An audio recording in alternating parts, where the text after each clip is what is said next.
नमस्कार दोस्तों, मेरा नाम है कार्तिक सैनी। सबका मालिक एक, ये सिर्फ ह्यूमन सोसाइटी पे ही अप्लाई नहीं होता, स्मार्टफोन्स में भी अप्लाई होता है। क्योंकि Oppo, Vivo, one plus, Realme और आईको जैसी कंपनीज का मालिक एक ही कंपनी है जो कि बीबीके इलेक्ट्रॉनिक्स है। और आज की केस स्टडी इसी कंपनी के ऊपर है कि यार इतनी कंपनीज बनाने का मतलब क्या है, और ये कंपनीज ग्रोथ में हेल्प कर भी रही हैं या फिर सिर्फ ऐसे ही बना रखी हैं, और इनको मैनेज कैसे करते हो। क्योंकि पांचों कंपनी स्मार्टफोन वाली हैं, और कौन सी कंपनी कब प्रोडक्ट लॉन्च करेगी, किस स्पेसिफिकेशंस के साथ करेगी, ये सब मैनेज करने में दिक्कत आती होगी। तो ये कैसे मैनेज करते हैं, इस वीडियो के अंदर हम यही सब जानेंगे। और भी बहुत कुछ मैं आपको इस वीडियो के अंदर बताऊंगा, टेक रिलेटेड, स्मार्टफोन रिलेटेड जो और बिजनेस रिलेटेड, जो कि आपने सुना नहीं होगा। तो स्टे ट्यून्ड, और लास्ट में एक बोनस भी है। तो वीडियो को स्टार्ट करते हैं।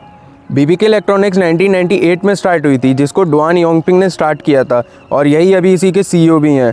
और जब इन्होंने इस कंपनी को स्टार्ट किया था, जो कि अभी सेकंड लार्जेस्ट कंपनी है स्मार्टफोन बनाने वाली, वो उस समय पर जब स्टार्ट हुई थी तब गेमिंग कंसोल्स बनाती थी। लेकिन फिर इनके साथ कुछ ऐसा हुआ जिसकी वजह से इनको नई कंपनी क्रिएट करनी पड़ी, ओप्पो। अब इनके साथ हुआ क्या था, इनके ऊपर एक केस हो गया था बीबीके इलेक्ट्रॉनिक के ऊपर, जिसकी वजह से ऑलमोस्ट बैंकरप्ट होने वाले थे, लेकिन हुए नहीं। तो इसी के डर से, मतलब दोबारा ऐसी चीज़ ना हो, इसी की वजह से इन्होंने ओप्पो कंपनी को फाउंड किया 2004 के अंदर, ताकि नेक्स्ट टाइम अगर ऐसा कोई केस वगैरह हो तो वो ओप्पो के ऊपर हो, बीबीके इलेक्ट्रॉनिक को ज़्यादा नुकसान ना हो। क्योंकि बीबीके इलेक्ट्रॉनिक बहुत बड़ा है और ओप्पो एक छोटी कंपनी है उसकी, तो ओप्पो को हो। अब आप सोच रहे हो कि ये तो डायरेक्ट बीबीके इलेक्ट्रॉनिक पे केस कर देंगे। नहीं, ऐसा नहीं कर सकते, क्योंकि बीबीके इलेक्ट्रॉनिक तो कुछ बना ही नहीं रहा है, वो तो सिर्फ उसको मैनेज कर रहा है। बना तो ओप्पो रही है, जो भी प्रोडक्ट है उसके ऊपर ब्रांडिंग तो ओप्पो की है ना, तो केस ओप्पो के ऊपर ही होगा। तो इसी चीज़ को ख़त्म करने के लिए उन्होंने ओप्पो को फाउंड किया था। तो अब हम बात करते हैं ये कंपनीज बनाने का मतलब क्या था। मैं आपको रीज़न और लॉजिक बताऊंगा। जैसे कि मैंने आपको ओप्पो का तो बता ही दिया है। तो ओप्पो 2004 में स्टार्ट हो गई थी। उसके बाद Oppo product music related products में डील करने लगी थी, जैसे ब्लू रे डीवीडी प्लेयर, जो कि इंडिया में नहीं चलते लेकिन इंडिया के बाहर बहुत ज़्यादा पॉपुलर है, और ओप्पो इनमें बेस्ट मानी जाती है। और हेडफोन्स, स्मार्टफोन्स और म्यूज़िक सिस्टम वगैरह जैसी चीज़ों में डील करने लगी थी, और स्मार्टफोन में भी आने लगी थी मार्केट के अंदर। सेकेंड कंपनी थी वीवो।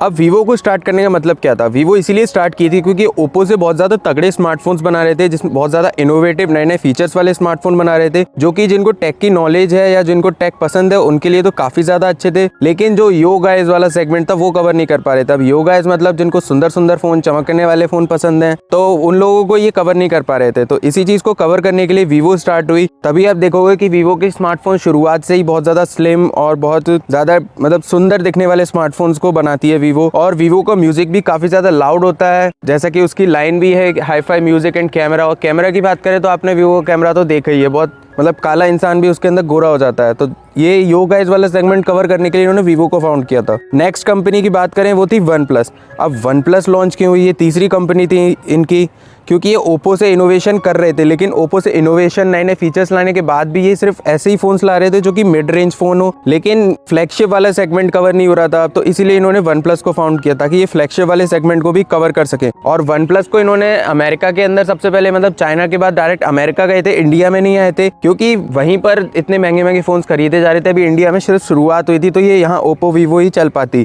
और अमेरिका में भी ये मतलब बिल्कुल हाई फ्लैगशिप वाले फोन्स नहीं थे, ये मिड रेंज फ्लैगशिप थे, जो कि मतलब सस्ते में बहुत सारे फीचर्स दे रहे थे, और ये लोअर आईफोन के साथ कम्पीट कर रहे थे। तो अब फोर्थ कंपनी की बात करते हैं, वो थी रियलमी। रियलमी की कहानी बहुत ज़्यादा इंटरेस्टिंग है। तो हुआ ये था कि मिड रेंज फ्लैगशिप और यो गाइज वाला सेगमेंट तो इन्होंने कवर कर लिया, लेकिन फिर भी Xiaomi नंबर 1 ब्रांड था। तो जब ऑब्जर्व किया तो पता चला कि Xiaomi सस्ते फोन्स भी बना रहा है, जिसकी वजह से जो लोअर मिडिल क्लास है वो भी फोन्स को अफोर्ड कर पा रहे हैं। और इसी सेगमेंट को कवर करने के लिए रियलमी को फाउंड किया। अब रियलमी पहले से ही ओप्पो के ही सब्सिडरी थी, तो जिसकी वजह से वो ओप्पो के ही सारी चीज़ें यूज़ कर रही थी, मतलब इनोवेशन और फैक्ट्रीज वगैरह, जिसकी वजह से रियलमी बहुत ज़्यादा सस्ता फ़ोन दे पा रही थी। और इसको R&D पे भी कोई इन्वेस्टमेंट नहीं करना था, ओप्पो पहले से ही बहुत ज़्यादा इन्वेस्टमेंट कर चुका था, तो बस इनको उसी के फीचर्स वगैरह को अपने फ़ोन में डालकर देना था, जिसकी वजह से रियलमी में इसको ज़्यादा इन्वेस्टमेंट नहीं लगा। और इसी की वजह से रियलमी बहुत सस्ते स्मार्टफोन्स और बहुत अच्छे फीचर्स वाले, Xiaomi से ज़्यादा अच्छे फीचर्स वाले स्मार्टफोन बहुत सस्ते में दे पा रही थी। और अब तो रियलमी बहुत ज़्यादा अच्छा परफॉर्म कर रही है और टॉप 10 बेस्ट स्मार्टफोन कंपनीज के अंदर आती है। अब फिफ्थ कंपनी, अब आप सोच रहे हो कि फिफ्थ कंपनी कौन सी है, अभी रिसेंटली लॉन्च हुई थी, इसका नाम है आईको। इस कंपनी मतलब रिसेंटली मतलब ये 2020 में लॉन्च हुई है, पेंडेमिक से पहले, जिसकी वजह से आपने इसके बारे में ज़्यादा नहीं सुना होगा, क्योंकि फिर लॉकडाउन लग गया, तो इस वजह से ये कंपनी को ज़्यादा स्मार्टफोन्स बेच नहीं पाई। लेकिन ऐसा लग रहा है कि ये कंपनी फ्लैगशिप फोन्स रिलीज़ करेगी, क्योंकि इसने सबसे पहला फ़ोन ही अपना 35,000 रुपये का रिलीज़ कर दिया है, और 35,000 कोई छोटा अमाउंट नहीं। तो इसका मतलब तो यही लग रहा है कि ये कंपनी फ्लैगशिप सेगमेंट को कवर करेगी। तो अब हम बातें कर लेते हैं जो कि इस चैनल पे मेन बातें होती हैं, बिजनेस रिलेटेड बातें। तो इनकी बिजनेस स्ट्रेटेजीज देखते हैं BBK इलेक्ट्रॉनिक की। सबसे पहले how they manage these companies, ये मैनेज कैसे करते हैं। तो यार मैनेज करने के लिए इनको ज़्यादा कुछ दिमाग लगाना नहीं है। इन्होंने हर कंपनी के अलग अलग CEO को रख रखा है जो कि सारा दिमाग लगाते हैं कंपनी ग्रोथ वगैरह में, सब कुछ जो भी दिमाग लगाना है वो करते हैं। अब उनको और ज़्यादा अच्छे से और ज़्यादा हार्डवर्क करना पड़ता है, क्योंकि ये कंपनीज मार्केट में तो सारी कंपनीज से कम्पीट कर ही रही है, लेकिन एक दूसरे में भी इनका कॉम्पिटिशन चलता है कि कौन सी कंपनी ज़्यादा अच्छा परफॉर्म करेगी, कौन सी कंपनी ज़्यादा मार्केट शेयर वगैरह रखेगी, जिसकी वजह से इन सारे CEOs को बहुत अच्छे से काम करना पड़ता है। अब हम आगे बात करते हैं इनकी मोनोपोली स्ट्रेटेजीज। जैसा कि ये मोनोपोली क्रिएट कर रखी है BBK इलेक्ट्रॉनिक्स ने, वर्ल्ड की second largest smartphone manufacturing company है ये।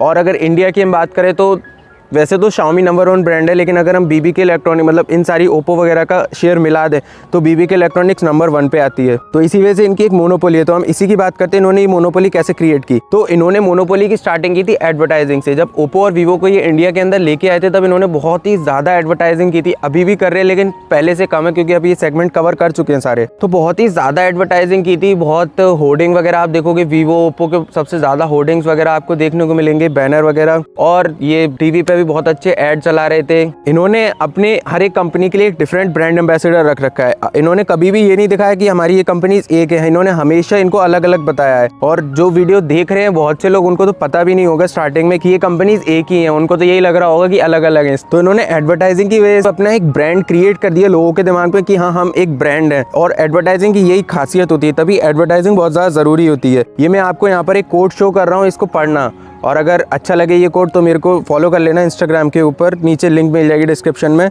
ये वहीं पे मैंने अपलोड किया था। तो अब हम बात करते हैं इनोवेशन। अब इनोवेशन में तो कोई जवाब ही नहीं है। ओप्पो ने बहुत कमाल के इनोवेशंस करे, आप स्क्रीन पे देख सकते हो इनोवेशंस। और ओप्पो बहुत ज़्यादा इन्वेस्टमेंट कर रही है R&D के ऊपर, तो जिसकी वजह से बाकी कंपनीज को भी फायदा हो रहा है, OnePlus और Realme को, क्योंकि OnePlus भी अब ओप्पो के साथ मर्ज हो चुकी है। अब ओप्पो OnePlus बन चुका है नाम, जो कि अभी नहीं लेकिन आगे आने वाले स्मार्टफोन्स के अंदर आपको देखने को मिल सकता है। और बात करें डिस्काउंट प्राइसिंग की, इस डिस्काउंट प्राइसिंग से भी इन्होंने मोनोपोली क्रिएट करी। इन्होंने देखा कि ओप्पो वीवो और OnePlus से हम कवर कर रहे हैं, लेकिन जो सस्ते फोन है वो हम Realme से दे रहे हैं। तो मतलब इन्होंने Realme से उस सेगमेंट को भी कवर कर लिया, तो ये एक मोनोपोली क्रिएट करने में और आगे बढ़ गए। उसके बाद बात करें टेक्नोलॉजी और डिस्ट्रीब्यूशन मॉडल, तो टेक्नोलॉजी तो इनकी कमाल की है ही। जो नॉर्मल ट्रेंडिंग टेक्नोलॉजी है वो उसमें काम करते रहते हैं ये, लेकिन थोड़ा बहुत कुछ आगे नहीं चल रहे हैं अभी बाकी वर्ल्ड से, वो एक ठीक है चीज़। अब डिस्ट्रीब्यूशन मॉडल की बात करें तो डिस्ट्रीब्यूशन मॉडल अब ये चेंज कर रहे हैं अपना। पहले इनकी 5 कंपनीज अब हो चुकी हैं, तो इन 5 कंपनी को बहुत सारा टैक्स भरना पड़ता है, क्योंकि अगर हम इंडिया में बात करें तो ओप्पो वीवो की तो फैक्ट्री लगी हुई है यहाँ पर, तो वो तो यहीं से काम कर लेते, लेकिन OnePlus वगैरह इनको इम्पोर्ट करना पड़ता है, इसकी वजह से बहुत सारा टैक्स लग जाता है। और ओप्पो वीवो के लिए भी जो भी पार्ट्स वगैरह लगते हैं उनका भी टैक्स लग जाता है, इंपोर्ट करते हैं। तो इसी वजह से ये एक डिस्ट्रीब्यूशन मॉडल को एक कर रहे हैं, मतलब कह सकते हैं ऐसा कि एक तरीके एक ही कंपनी के नाम पे रजिस्टर्ड होकर सारा माल आएगा इंडिया के अंदर, और फिर वो यहाँ से डिस्ट्रीब्यूट हो जाएगा, जिसकी वजह से इनको ज्यादा टैक्स नहीं देना होगा। और ये जो ओप्पो वीवो वगैरह है ये भी सब एक ही कंपनी के अंदर रजिस्टर्ड होंगी, क्योंकि अभी ये अलग अलग है तो इनका अलग अलग टैक्स जाता है। जब एक ही के अंदर होगी थोड़ा कम टैक्स जाएगा, जिसकी वजह से इनका टैक्स बचेगा, तो ये एक अच्छी चीज है। तो अब जैसा मैंने बोला था एक बोनस दूंगा, तो बोनस ये है कि अब आप देख रहे हो कि ओप्पो वीवो वगैरह ये सब अब फ्लैगशिप कुछ नहीं रहा, सारी कंपनीज लगभग एक होती जा रही हैं। ओप्पो के भी महंगे फोन्स आ रहे हैं, इनोवेटिव फोन्स आ रहे हैं, और OnePlus भी थोड़ा सस्ता वाला सेगमेंट में आता जा रहा है, और Realme तो महंगे फोन्स अपने लॉन्च कर ही रहा है। और एक और चीज, हाँ एक चीज मैं पहले ही भूल गया इसमें वीडियो में, कि Realme और OnePlus ये ऑनलाइन सामान बेचते हैं अपने प्रोडक्ट को। Realme ऑफलाइन में भी है, ऑनलाइन में भी है, लेकिन OnePlus पूरा ऑनलाइन है, जिसकी वजह से इन्होंने ऑनलाइन वाला सेगमेंट पे भी अच्छी पकड़ बना रखी है, अच्छे से कवर कर रखा है। हाँ, तो ये बात कर रहे थे कि ये सब एक जैसे, तो अब एक जैसे फोन्स लॉन्च हो रहे हैं। OnePlus का कुछ ऐसा हो गया कि अब वो पॉपुलर हो गया, तो वो कुछ भी अपने फोन में मतलब अच्छा सा डाल देता है, कैमरा डाल दे, प्रोसेसर डाल दे, तो उसका फोन बिक जाता है। तो इसका मतलब अब ये निकल रहा है यहाँ पर कि एक तरीके से पॉपुलर हो चुके हैं, अब ये सिर्फ पैसा कमाने के लिए बैठे हैं। मतलब कुछ भी लॉन्च करो अच्छा सा और पैसा कमाओ, इनको कोई ज्यादा एडवर्टाइजिंग वगैरह कर रहे हैं लेकिन इतना कोई जरूरत नहीं है, तो सिर्फ ये पैसा कमाने के लिए बैठे। तो यहाँ पर मैं आपको ये कहना चाहूंगा कि बस एक बार अपना एक मार्केट में पकड़ बनाने की कोशिश करो, पॉपुलर हो जाओ, उसके बाद तुम आराम से पैसा कमाओ। अभी अपने प्रॉफिट मार्जिन वगैरह को भी कम रख सकते हो, इतना कम मत रखना कि कंपनी लॉस में जाओ, तुम्हारी कंपनी को बंद करना पड़े। तो ये एक अच्छी स्ट्रेटेजी होती है, और सब इसी पे वर्क करते हैं। पहले सस्ते में देते हैं, अपना प्रोडक्ट दिमाग में पहुंचा देते हैं लोगों के, एक ब्रांड क्रिएट कर लेते हैं अपना, उसके बाद महंगा देते हैं। एप्पल भी तो ऐसे ही करता है, अब वो कितना भी महंगा फोन लॉन्च कर दे, खरीदेंगे लोग। तो ये सब स्ट्रेटेजीज पे अगर और स्ट्रेटेजीज देखना चाहते हो तो चैनल सब्सक्राइब कर लो, और ये वाला वीडियो अगर अच्छा लग गया तो लाइक कर देना, और कमेंट भी कर सकते हो आप नेक्स्ट वीडियो किस चीज के ऊपर बनानी है। Thank you.